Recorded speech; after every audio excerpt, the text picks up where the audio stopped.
চানা চাট মশলা তৈরি করার জন্য আমি নিয়েছি 500 গ্রাম বয়েল চানা, 180 গ্রাম পেঁয়াজ কুচি, 80 মিলিলিটার টমেটো বাটা, আস্তা জিরা, চানা মশলা পাউডার 2 টিস্পুন, গরম মশলা 1 টিস্পুন, জিরা পাউডার 1 টিস্পুন, ধনিয়া powder 1 teaspoon, chilli powder 1 teaspoon, আদা রসুন বাটা 1 টেবিল স্পুন, তেজপাতা, লবঙ্গ, এলাচি। প্রথমে আমি যেটা করতে যাচ্ছি, তেলটা গরম হলে এর মধ্যে কিছু জিরা এবং ড্রাই চিলি ঢেলে দিলাম।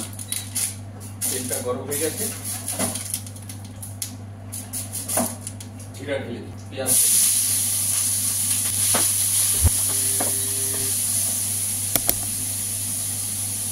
পরিমাণ মতো লবণ।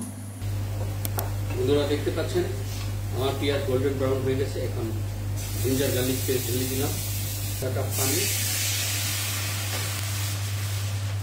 এখন চানা মশলা পাউডার, গরম মশলা পাউডার, মরিচের পাউডার, ধনিয়া, জিরা, ফ্রেশ ড্রাই লেমন। আমার পেঁয়াজ ভুনা হয়ে গেছে। এখন আমি 1 চামচ টমেটো বাটা দিলাম। তো বন্ধুরা, উপকরণের মধ্যে আমি লেবুর রসটা ছেড়ে দিয়েছিলাম, কিন্তু লেবুর রস অবশ্যই লাগবে, কারণ খাট্টা হয়ে যাবে। তো কিছু লেবুর রস। এখন যেটা করতে যাচ্ছি, চানাটা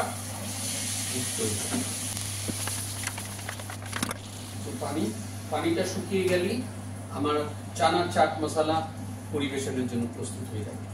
চানা চাট মশলার অতিথি আপ্যায়নের কোনোই তুলনা হয় না। বন্ধুরা, আজকের মতো এখানেই শেষ করছি। আমি সুন্দর একটা প্লেটে ঢেলে ছবি তুলে আপনাদেরকে দেখাচ্ছি।